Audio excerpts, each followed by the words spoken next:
अस्सलाम वालेकुम एवरीवन। आज हम डिस्कस करेंगे रशिया यूक्रेन कॉन्फ्लिक्ट के बारे में। और इसमें जो हम टॉपिक में पॉइंट्स डिस्कस करेंगे उसमें सबसे पहला पॉइंट आएगा इसकी बैकग्राउंड के बारे में कि इसकी बैकग्राउंड में ऐसे क्या सिनेरियो रहा है जिसकी वजह से आज दोबारा से इसका कॉन्फ्लिक्ट हुआ है। उसके बाद हम डिस्कस करेंगे करंट सिचुएशन कि क्यों आज रशिया ने दोबारा से जो है लास्ट ईयर जो इसमें इन्वेजन की है यूक्रेन में, वो उसकी क्या वजह है, उसका करंट सिनेरियो क्या चल रहा है। उसके बाद सबसे ज़्यादा इसका अहम पॉइंट हम डिस्कस करेंगे जो इस इन्वेजन के बाद जो ग्लोबल इकोनॉमी पे इसके इम्पैक्ट्स पड़े हैं वो क्या होंगे। अब सबसे पहले इसके बात की जाए, सबसे पहले इसके पॉइंट का बैकग्राउंड में कि बैकग्राउंड इसकी हिस्ट्री क्या रही है। तो सी आज से 30 साल पहले की बात की जाए तो जो यूक्रेन था वो हिस्सा था रशिया का, और इसने रशिया से इंडिपेंडेंस हासिल की थी 1991 में, फरवरी 1991 में। और इसकी इंडिपेंडेंस हासिल करने के बाद यूएसए ने इसे फौरी तौर पे रिकग्नाइज कर लिया था एज अ इंडिपेंडेंट स्टेट, क्योंकि रशिया जो यूएसए है इसकी शुरू से ही इंटरेस्ट रहा है इसका यूक्रेन में, क्योंकि इसका बॉर्डर लगता है रशिया के साथ में। तो जब इसकी इंडिपेंडेंस हुई थी उसके बाद, तो जैसे कि पहले ये पार्ट था रशिया का, तो इसके जो ये ईस्टर्न साइड पे जो इसके रीजन्स है ना वो प्रो रशिया थे शुरू से ही, और अभी तक ये प्रो रशियन रहे हैं। और इसका ये जो वेस्टर्न जो रीजन्स हैं वो रहे हैं यूरोपियन, प्रो यूरोपियन रीजन्स। ठीक है।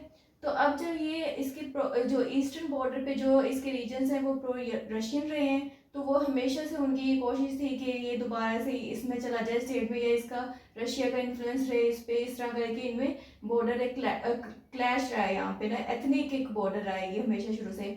जैसे अफगानिस्तान और पाकिस्तान की हम एग्जांपल लें तो अफगानिस्तान और पाकिस्तान में जो है उसके बॉर्डर पे पश्तून ट्राइब है सारे, और इसमें कॉन्फ्लिक्ट रहता है बॉर्डर में, वो फेंस नहीं करने देते, वो इसको बॉर्डर समझते ही नहीं है अफगानिस्तान को और पाकिस्तान के बॉर्डर को ना।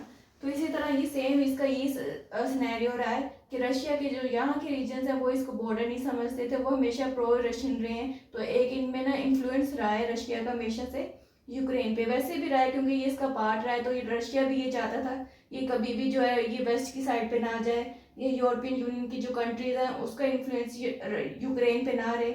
ये जो सारी कंट्रीज है यहाँ पे आगे जितनी भी कंट्रीज आएंगी आप वर्ल्ड मैप पे देखेंगे तो वो सारी यूरोपियन यूनियन कंट्रीज हैं। ठीक है, आगे बात करते हैं पॉलिटिकल कैंप्स की। तो इसमें यूक्रेन में 3 तरह के शुरू से पॉलिटिकल कैंप्स पाए गए हैं। नंबर 1 पे आते हैं pro western, pro NATO, pro European, और जो कि लिबरल हैं जो कि इस साइड पे हैं, और ये सारे सपोर्ट करते हैं वेस्ट को। और दूसरे नंबर पे जो इसके पॉलिटिकल कैंप्स रहे हैं वो रहे हैं प्रो रशियन, एंटी अमेरिकन जो अमेरिका के खिलाफ है, और नॉन लिबरल जो कि ईस्ट साइड पे हमेशा रहे हैं, ईस्टर्न वर्ल्ड पर जो प्रो रशियन है। इसके अलावा एक थर्ड इसमें पॉलिटिकल कैंप आता है रीजनल एंड लोकल इंटरेस्ट का, जो हमेशा से यूक्रेन इंडिपेंडेंट यूक्रेन के जो लोग हैं जो यूक्रेन की को इंडिपेंडेंट स्टेट समझते हैं, और जिनका ना कोई वास्ता वेस्ट से है ना कोई ईस्ट से है, तो वो लोग इस पॉलिटिकल कैंप में आते हैं। इसके बाद ये अब इंटरनेशनल सिचुएशन ये होती है कि आपको ग्रुप्स जो पॉलिटिकल कैंप्स इधर होते हैं या जो पॉलिटिकल ग्रुप्स होते हैं उनको किसी न किसी की साइड ज़रूर चूज़ करनी पड़ती है। तो अब ये इनकी है इस तरफ आते हैं या तो वो इस चीज़ को चूज़ करते हैं। उसके बाद बात करें रशिया, इसकी इंडिपेंडेंस के बाद कि रशिया और यूक्रेन का एग्रीमेंट हुआ था 2010 में, और वो एग्रीमेंट के 2 इम्पोर्टेंट पॉइंट्स क्या थे कि जो रशिया है वो, जैसे कि हमें पता है कि रशिया जो है वो एक हब है नेचुरल गैस का जो पूरी वर्ल्ड को प्रोवाइड करता है, और जो हमारे वेस्टर्न कंट्रीज़ हैं जितनी भी यूरोपियन कंट्रीज़ हैं वो सारी जो गैस है वो नेचुरल गैस वो रशिया से इंपोर्ट करते हैं अपनी इंडस्ट्रीज़ को वर्क करने के लिए और सारा कुछ उस सिनेरियो के लिए। तो इसमें ये हुआ था, अब जो यूक्रेन है वो भी नेचुरल गैस जो है रशिया से लेता था, तो रशिया और यूक्रेन का ये डिसाइड हुआ था कि जो नेचुरल गैस इंपोर्ट करेगा यूक्रेन रशिया से उसमें 30% उसको रिलीफ मिलेगा, 30% प्राइस कट मिलेगा। उसके बाद सेकंड पॉइंट जो इसका डिस्कस हुआ कि रशिया कहता था कि जो यूक्रेन का पोर्ट्स हैं इधर, तो वो पोर्ट्स हमें इस्तेमाल के लिए देगा, और यहाँ पे ये सारा ना ब्लैक सी है, ब्लैक सी, ये सारा ना ब्लैक सी है, क्रीमिया की तरह ये सारा। तो वो चाहता था कि रशिया यूक्रेन को इधर जो है अपना पोर्ट देगा, ताकि वो अपने नेवल फ्लीट से ज़रिए ना उसमें ट्रेडिंग कर सके या उस पोर्ट को इस्तेमाल कर सके। और ये एग्रीमेंट यहाँ पे जो हुआ था वो हुआ था पहले 2017 तक का, 2010 से लेके 2017 तक का। और 2017 में इसमें फर्दर एक्सटेंड हो जाना था 25 साल के लिए, जो कि जाता है 2042 तक। अब इन दो जो इम्पोर्टेंट पॉइंट्स थे, इसके जो है यूक्रेन जो पॉपुलेशन है इसकी अपनी ये जो रीजनल लोकल इंटरेस्ट रखती है, ये वाली जो पॉपुलेशन है ये इसके खिलाफ थी, क्योंकि ये एक समझते थे कि यूक्रेन जो है वो इंडिपेंडेंट स्टेट है और इस पर रशिया का कोई इन्फ्लुएंस नहीं होना चाहिए। अगर रशिया इसके पोर्ट्स इस्तेमाल करता है ब्लैक सी के लिए, तो फिर वो इसका मतलब ये है कि उसका एक ट्रेडिंग हब है वहाँ पे और वो यूक्रेन पे उसका इन्फ्लुएंस है। इसके बाद ये 1994 में जो है एनपीटी ज्वाइन की यूक्रेन ने, और इसको ज्वाइन करवाया यूएसए ने, क्योंकि यूएसए का भी शुरू से कीन इंटरेस्ट था यूक्रेन में। तो एनपीटी का मतलब होता है नॉन प्रोफिलेशन ट्रीटी, तो इसको ज्वाइन करवाया यूएसए ने। इसके बाद जो है 1997 में यूक्रेन की जो पार्टनरशिप शुरू हुई थी वो हुई थी नेटो के साथ। अब इसमें सबसे इम्पोर्टेंट आपने पॉइंट यहाँ पे ये याद रखना है कि जो नेटो का अभी तक जो यूक्रेन है वो मेंबर नहीं बना है, अभी तक इसकी पूरी जो मेंबरशिप है नेटो से वो नहीं हुई है। लेकिन शुरू से यूएसए और नेटो जो है वो इसकी साइड पे इसको एड भी दे रहे हैं, इसको मिलिट्री एड भी दे रहे हैं, और भी जिस किस्म की एड चाहिए तो वो इसे दे रहे हैं। तो अब इसकी जो पार्टनरशिप शुरू हुई थी वो हुई थी 1997 में। इसके बाद ही 2013 में वहाँ यूक्रेन में एक पॉलिटिकल कुछ क्राइसिस शुरू हो गए थे, वो एक अलग हिस्ट्री है। तो इस पॉलिटिकल क्राइसिस के दौरान ही यहाँ पे जो इसके ईस्टर्न रीजन्स हैं डोनेस्क और लुहानस्क, इस रीजन में भी जो है एक जो क्राइसिस है वो शुरू हो गए थे। ये चाह रहे थे कि हमें रशिया में इन्वॉल्व कर दिया जाए, रशिया की हुकूमत हो ये वो ऐसे करके ना, इनमें भी यहाँ पे भी एक क्लैश शुरू हो गया था इसकी गवर्नमेंट में और यूक्रेन गवर्नमेंट के दरमियान में।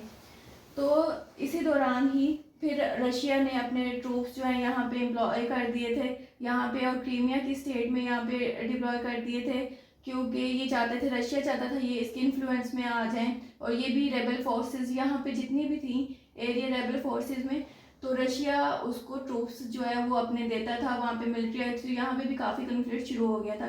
तो इस कन्फ्लिक्ट के नतीजे में क्या हुआ था, यहाँ क्रीमिया में भी आ गई थी, और यहाँ इन दो रीजन को मिलके कहते हैं डोनबास। तो यहाँ पे 2014 16 मार्च 2014 में क्या हुआ था, ये जो क्रीमिया स्टेट थी ये यूक्रेन से अलग हो गई थी और ये इन्फ्लुएंस में आ गई थी, अनेक्स्ड बाय रशिया इन 2014। और ये किसके थ्रू हुआ था, यहाँ पे भी जो है रशिया के ज़्यादा लोग थे, प्रो रशियन लोग थे। तो ये होता है यहाँ पे इन्होंने रशिया ने अपनी जो गवर्नमेंट है यहाँ पे एम्प्लॉय कर दी थी, और यहाँ पे फिर रेफरेंडम हुआ था और लोगों ने फिर वोट किया था रशिया के हक में कि ये उसके अंडर आनी चाहिए। तो इसलिए फिर ये क्रीमिया तब से 2014 से रशिया के अंडर है। इसके अलावा इसके बाद जो इसकी सिचुएशन रही है, उसके बाद इसके एक जो यहाँ पे क्लैश शुरू हो गया, एक एग्रीमेंट हुआ मिन्स एग्रीमेंट के नाम से, जो कि प्रेजेंट किया फ्रांस ने प्लस जर्मनी ने और मिन्स्क ने। मिन्स्क जो है ये इसका कैपिटल है, ठीक है। तो इन्होंने मिलके एक एग्रीमेंट किया जिसके जो मेन पॉइंट्स थे वो ये होता कि यूक्रेन और रशिया के दरमियान एक प्रॉपर सीज फायर होगा, इसका एक प्रॉपर बॉर्डर जो है वो उसको डिफाइन किया जाएगा, वो एक दूसरे में इंटरफेयर बॉर्डर में नहीं करेंगे। इसके बाद सेकंड पॉइंट जो इसमें हुआ मेन एग्रीमेंट में कि विड्रॉल ऑफ रशिया ट्रूप्स, जो रशिया के यहाँ पे इन दो रीजन में ईस्टर्न साइड पे जो इसके रीजन है वहाँ पे जो ट्रूप्स हैं, खासकर ये जो डोनबास का जो रीजन है यहाँ पे जो ट्रूप्स हैं, इसको टोटली जो रशिया जो है वो विड्रॉ कर लेगा।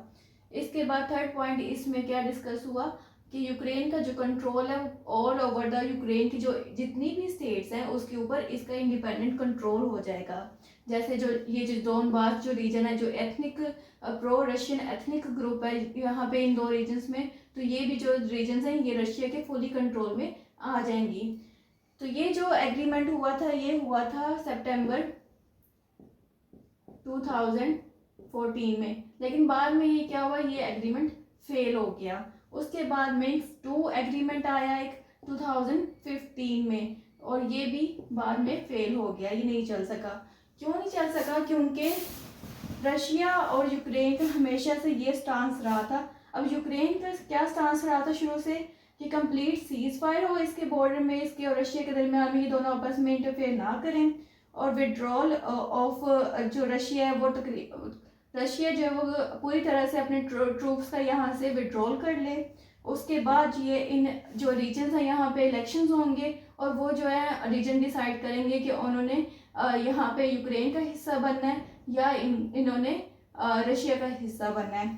इसके बाद जो रशिया के पॉइंट्स शुरू से रहे हैं वो ये हैं कि इन दो रीजन्स को, डोनबास के जो रीजन्स हैं उनको फुली पहले ऑटोनॉमी दी जाए, उसके बाद वहाँ पे इलेक्शंस हों, उसके बाद फिर वो अपनी जो ट्रूप्स हैं वहाँ से विड्रॉ करेंगे।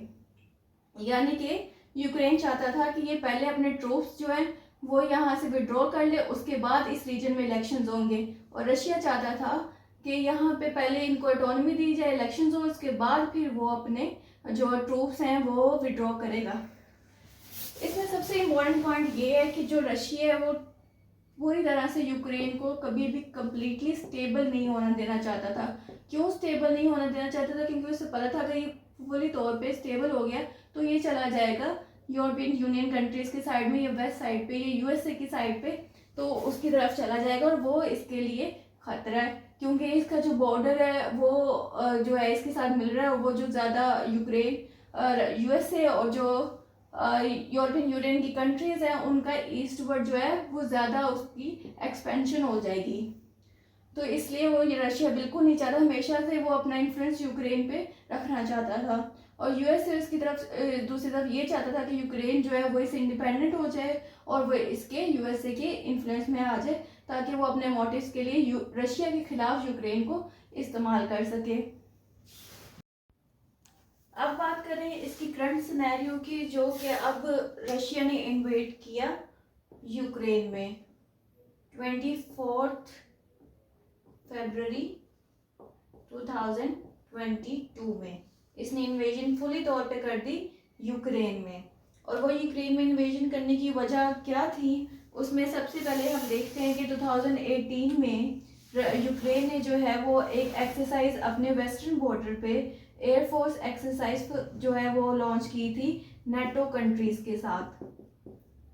ठीक है, अब ये इसकी वजह से रशिया ये शुरू से ऑब्जर्व कर रहा है कि क्या क्या एक्टिविटी हो रही है यूक्रेन में। तो अब इसके बाद एक्सरसाइजेज भी इसने एयरफोर्स एक्सरसाइजेज भी शुरू कर दी। फिर इसको यूक्रेन को जो है नेटो की तरफ से एड भी मिलती है, यूएस और नेटो की तरफ से, और मिलिट्री एड भी मिलती है, और किसी किस्म की एड चाहिए तो उसे वो भी मिलती है। तो ये सारी सिचुएशन जो है ये रशिया जो है वो ऑब्जर्व कर रहा था कॉन्टीन्यूसली। उसके बाद फिर इसकी वजह से इन्हें लगा, जो इतने सालों से सिचुएशन इसमें आ रही थी कि यूएस और जो नेटो है वो कीन इंटरेस्ट ले रहे हैं यूक्रेन में, और आहिस्ता आहिस्ता यूक्रेन भी जो है वो इसकी तरफ हो रहा है, यूरोपियन यूनियन कंट्रीज की तरफ हो रहा है, और वो भी यूक्रेन भी चाहता है कि उसको फुल मेंबरशिप मिल जाए नेटो की। अगर उसे फुल मेंबरशिप मिल गई नेटो की तो वो प्रो वेस्टर्न हो जाएगा, प्रो यूएसए हो जाएगा वो, और वो रशिया जो है उसका इन्फ्लुएंस इस यूक्रेन पे ख़त्म हो जाएगा। फिर जो रशियन लीडर्स जो थे, और इंक्लूडिंग जो पुतिन है उनका प्रेसिडेंट जो है, उन्होंने ये एलेज किया कि जो यूएसए और नेटो का एक एग्रीमेंट के साथ रशिया का एग्रीमेंट हुआ था 1990s में, जिसमें ये कहा गया था कि ये यूएसए और नेटो कंट्रीज़ हैं, जो यूरोपियन यूनियन की कंट्रीज़ हैं, वो जो हैं वो ईस्टवर्ड जो है वो अपनी एक्सपेंशन नहीं करेंगी, वो रशिया की तरफ एक्सपेंशन नहीं करेंगी। अब यूक्रेन में अपनी इन्वॉल्वमेंट का मतलब है ईस्टवर्ड एक्सपेंशन टूवर्ड्स रशिया। तो रशिया ने इस चीज़ पे आके तो यहाँ पे इन्वेशन की यूक्रेन में। ये सबसे बड़ा इसका मेन पॉइंट था कि उन्होंने अपने जो एग्रीमेंट इनमें 1990s में जो एग्रीमेंट हुआ था उसकी खिलाफ वर्जी की है। जबकि in response to this USA और नेटो ने इसको डिनाई किया कि ऐसा कोई एग्रीमेंट हुआ ही नहीं था, तो हम ईस्टवर्ड एक्सपेंशन कर सकते हैं। तो ये बिल्कुल जो भी इसके एलिजेस हैं या जो भी रशिया कह रहा है, इसके लीडर्स कह रहे हैं, वो सब गलत है। तो फिर 24 फरवरी को रशिया ने फुली इन्वेजन कर लिया यूक्रेन में, क्योंकि वो कहता है अगर इसको मैं इस सिनेरियो को अभी भी छोड़ दूं कि वो ये सोच के कि वो अभी ईस्टवर्ड एक्सपेंशन नहीं हो रही है, ये यूक्रेन उसके फुली कंट्रोल में नहीं गया है, तो फिर ये सिलसिला तो आगे ऐसे ही चलता रहेगा। तो ये सिलसिला तो कभी ख़त्म ही नहीं होगा। तो इसलिए रशिया ने फुली इन्वेजन किया कि इसको हम फुली कंट्रोल करेंगे। अपने जो रीजन्स है, पहले तो इन रीजन्स में थी इसकी ट्रूप्स, तो इसने फुली इस पर और बढ़ा दी, अपनी ट्रूप्स और डिप्लॉय कर दी। इधर से नेटो ने और यूएसए ने इसमें अपने जो ट्रूप्स हैं वो डिप्लॉय कर दी इन रिस्पॉन्स टू रशिया। तो इसके रिजल्ट में क्या हुआ, अब यूएसए के पास सिर्फ एक ही अथॉरिटी है कि जब उसने किसी कंट्री को काउंटर करना होता है तो वो क्या करता है, एज अ सुप्रीम पावर वो उन पे सैंक्शंस लगा देता है। तो रशिया के ऊपर इसने बहुत सारी सैंक्शंस लगा दी। इसके बाद जब उसने इन्वेजन की, सबसे पहले सैंक्शन में क्या था कि रशिया के जो बैंक्स थे, टॉप बैंक्स थे, उनको ब्लॉक कर दिया। उसके बाद जो मॉस्को की, रशिया का जो कैपिटल है मॉस्को, उसकी स्टॉक मार्केट है उसको क्लोज कर दिया, उस पर सैंक्शन लगा दी, जिसके नतीजे में वो बंद हो गई। उसके बाद सैंक्शन लगा दी जो टेक्नोलॉजीज वो यूज़ कर रहे थे, वहाँ के रशियन कस्टमर्स जो यूज़ कर रहे थे उनको डिस्कनेक्ट कर दिया। जो टेक्नोलॉजीज वो यूज़ कर रहे थे दूसरी कंट्रीज से लिंक होने के लिए, इंटरनेट हो गया या और कोई एडवांस जो है वो सारी डिस्कनेक्ट कर दी गई, उस पर सेक्शंस लगा दिया गया। फिर इनकी जो रशिया की कम्युनिकेशन है वो टोटली ब्लॉक कर दी गई, जिसमें इंक्लूड था इसका फेसबुक भी रशिया की टोटली जो है वो ब्लॉक कर दी गई, उसमें सैंक्शंस लगा दिए गए। तो ये सारा सिनेरियो सैंक्शंस का हुआ रशिया पे। इसके अलावा इसकी ट्रेडिंग भी इसने ब्लॉक कर दी। अब बात करें इसके सबसे अहम पॉइंट के बारे में, जो कि है इम्पैक्ट्स ऑन ग्लोबल इकोनॉमी, कि इस कॉन्फ्लिक्ट का या इस इन्वेजन का रशिया का यूक्रेन में, तो इसका पूरी ग्लोबल इकोनॉमी पे क्या इम्पैक्ट पड़ा है। अब हमें पता है कि जो रशिया है वो नेचुरल गैस का सप्लायर, मेन गैस का पूरे वर्ल्ड में सप्लाई करता है। और ये जो है इसके पास एक जो है नॉर्थ स्ट्रीम जो है पाइपलाइन है, और नॉर्थ स्ट्रीम 2 पाइपलाइन है, गैस पाइपलाइन है, जिसके जरिए जो गुजरती है यूक्रेन से होके यूरोपियन कंट्रीज में, इस तरह यहाँ से रशिया से होके यहाँ पे जो है वेस्टर्न कंट्रीज में ये आती है। और पूरी वेस्टर्न कंट्रीज को ये नेचुरल गैस रशिया जो है वो सप्लाई करता है, जिसकी वजह से इनकी जो इंडस्ट्रीज हैं वो वर्क कर रही हैं। लेकिन यूएसए की सैंक्शंस लग गई इस पे, रशिया पे ट्रेडिंग का, इसकी जो सारी इकोनॉमी है उस पर सैंक्शंस लग गई। तो जिसके नतीजे पे जो है ये भी सैंक्शन लग गई कि जो इसकी नॉर्थ स्ट्रीम पाइपलाइन, जिससे वो जो अपनी गैस है वो एक्सपोर्ट करता है वेस्टर्न कंट्रीज को या यूक्रेन को एक्सपोर्ट करता है, तो वो अब नहीं करेगा। वो इस पे वो, और जो वेस्ट है वो भी अपनी जो इंपोर्ट है वो इससे नहीं लेगा। वो एक तो नेटो की कंट्रीज है, ऊपर से वो यूएसए के साथ है, उसके एलीज हैं, तो वो भी अपनी इंपोर्ट नेचुरल गैस की रशिया से नहीं करेंगे। तो अब इस पे जो ग्लोबल इकोनॉमी पे कुछ जो है इंटरनेशनल ऑर्गेनाइजेशन या लीडर्स के बयान आए थे, उसमें से कुछ मैंने यहाँ पे लिखे हैं। ये बहुत सारे आए थे वक्तन फवक्तन, तो आपको न्यूज़पेपर्स में से भी मिल जाएंगे।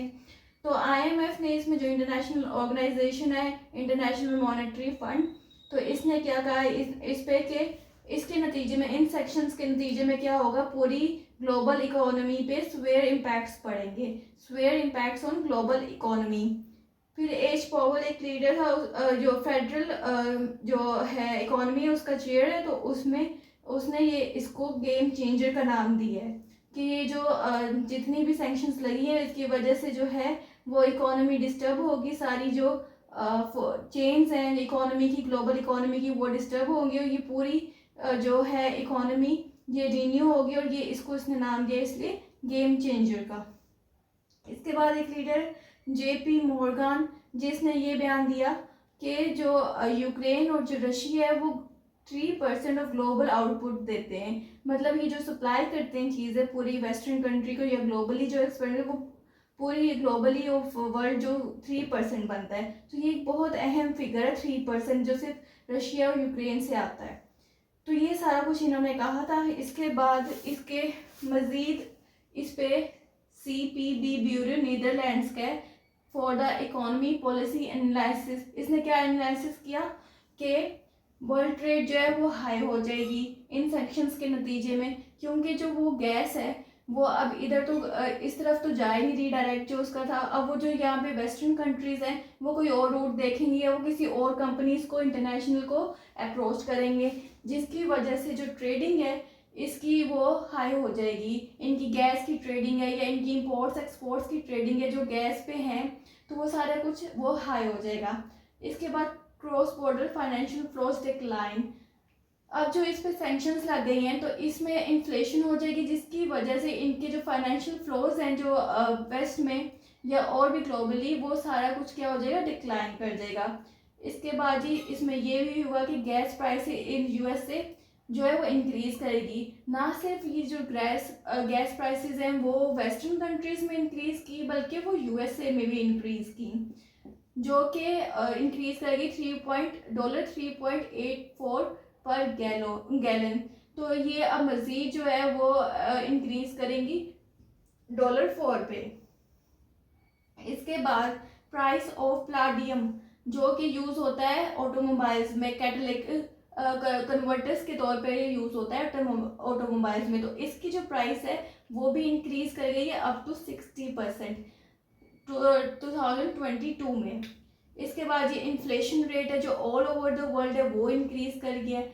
क्यों इंक्रीज कर गया है? क्योंकि जो इंडस्ट्रीज़ हैं, अब जो वेस्टर्न कंट्रीज़ में जो इंडस्ट्रीज़ हैं इनको अब गैस नहीं मिली, तो वो वर्क भी नहीं प्रॉपर कर सकती, जिसकी वजह से उन्हें अपना रॉ मटेरियल कहीं और से इंपोर्ट करना है, या अपना गैस का जो रॉ मटेरियल चाहिए वो किसी और कंट्री से जो है इंपोर्ट करना है। जब वो किसी और कंट्री से इंपोर्ट करेंगे तो फिर उनके जो इंपोर्ट एक्सपोर्ट के जो ट्रेडिंग के एक्सपेंडिचर हैं वो इंक्रीज करेंगे। या जो इसकी वजह से ये भी हुआ था सैंक्शंस लगने की वजह से, जो बाकी कंट्री जो गैस की कंट्रीज थी या जो ऑयल प्रोडक्शन कंपनीज थी ना, उन्होंने अपने जो रेट है वो बढ़ा दिए थे कि अब उन्हें पता था कि ये तो अब जो वेस्टर्न या यूरोपियन कंट्रीज़ हैं वो अब हमारी तरफ आएंगे, उनको वहाँ से गैस नहीं मिल रही, तो उन्होंने वो अपनी जो जिस रेट पे अपनी वो इंपोर्ट कर रहे थे, गैस इंपोर्ट कर रहे थे या ऑयल इंपोर्ट कर रहे थे, पेट्रोलियम इंपोर्ट कर रहे थे, उनकी प्राइसेस उन्होंने डबल कर दी।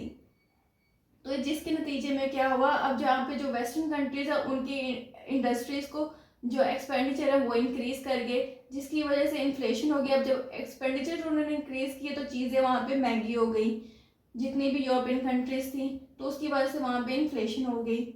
इसके बाद जो है इंटरेस्ट रेट, एक्सचेंज रेट जो है वहाँ पे हर जगह जो है वो वहाँ पे हाई हो गया है। अब इसके नतीजे में क्या हुआ है कि यूक्रेन में यूके में उसने 3 आवर्स लोड शेडिंग देखी है। पहले कभी भी जो है यूके में, यूनाइटेड किंगडम में लोड शेडिंग नहीं हुई थी, लेकिन इस गैस शॉर्टेज की वजह से यहाँ पे इनकी इंडस्ट्रीज जो प्रॉपर वर्क नहीं कर सकी, तो वहाँ पे इन्होंने लोड शेडिंग ऑब्जर्व की। इसके बाद जापान जो है, जापान ने क्या किया है कि वो कहता है कि अब ना मैं अपना वो न्यूक्लियर रिएक्टर बनाऊंगा और वहाँ से अपनी जो इलेक्ट्रिसिटी है वो जनरेट करूँगा, अपनी जो गैस है जो वहाँ पे वो जनरेट करेगा। तो ये जापान का प्लान है। इसके अलावा इसमें जो जर्मनी है उसने बिल्कुल वो इस चीज़ में न्यूट्रल रहा है, उसने यूएसए का इसमें साथ नहीं दिया है कि वो इसे इंपोर्ट नहीं करेगा, या फिर इस पे की जो सैंक्शंस इसमें लगाई हैं वो उसको मानता है। तो जर्मनी इसमें न्यूट्रल रहा है, क्योंकि वो इससे नेचुरल गैस जो इंपोर्ट करता है वो बड़ा अहम रहता है। तो इस तरह ना पूरी ग्लोबल इकोनॉमी पे बड़ा इसका इफेक्ट हुआ है। और ये जो यूएसए, ये सिर्फ यूएसए जो है इस पे सैंक्शंस लगा रहा है, जो बाकी इसके अपने एलीज है ना, जो वो भी इन सेक्शंस को नहीं मानते प्रॉपर तरह, वो एग्री नहीं करते। सम ऑफ द वेस्टर्न कंट्रीज ने तो प्रॉपरली रिजेक्ट किया, जिसमें से जर्मनी एक है कि वो इन सेक्शंस को पे न्यूट्रल रहा है। तो इस तरह ये सारी ग्लोबल इकोनॉमी पे इसका इम्पैक्ट पड़ा है। तो ये सब था रशिया यूक्रेन कॉन्फ्लिक्ट के बारे में। अब इसका जो क्वेश्चन आ जाए तो आपने वो कैसे अटेम्प्ट करना है। सबसे पहले तो इसका एक क्वेश्चन, इसकी डायमेंशन यही है कि सबसे पहले क्वेश्चन आता है कि भी इम्पैक्ट ऑन ग्लोबल इकोनॉमी इसका क्या पड़ा है। तो आपने इसी तरह करना है, इंट्रोडक्शन लिखना है, इंट्रोडक्शन के बाद आपने मैप ज़रूर बनाना है इस तरह करके। आप ये मैप अपने गूगल से सर्च करें तो आपको ज़्यादा अच्छा, अपने हाथ से लिख के बना के देखें, ड्रॉ करके देखें तो आप इजीली बना लेंगे। 1-2 दफ़ा बनाएं तो आपको इजीली आ जाएगा। तो आपने ये बनाना है। उसके बाद आपने थोड़ी सी जो बैकग्राउंड हिस्ट्री मैंने आपको बताई है आपने वो डिफाइन कर देनी है, करंट सिचुएशन थोड़ी सी डिफाइन कर देनी है। उसके बाद आपने जो है इम्पैक्ट ऑन ग्लोबल इकोनॉमी की हेडिंग देनी है, और कुछ ये जो है इस तरह की कोट्स लिख देनी है बीच दरमियान में कि आईएमएफ ने क्या कहा, या और कोई आपको मिलती है तो उसने क्या कहा, किसी जो कंट्री है उसके प्रेसिडेंट ने क्या कहा या प्राइम मिनिस्टर ने क्या कहा, इस तरह की कोई भी कोट मिलती है तो आपने वो ज़रूर लिखनी है, इससे अच्छा इंप्रेशन आएगा। उसके बाद आपने इसी तरह अपने इम्पैक्ट्स बता देने कि इसके थ्रू या और किसी और आपको रिपोर्ट मिलती है, इंडेक्सेस मिलते हैं, तो उसकी क्या क्या जो राइज आया इन्फ्लेशन में वो सारा आपने यहाँ पे डिस्क्राइब कर देना है। तो ये सारा था ग्लोबल इकोनॉमी पे क्या इम्पैक्ट पड़े थे।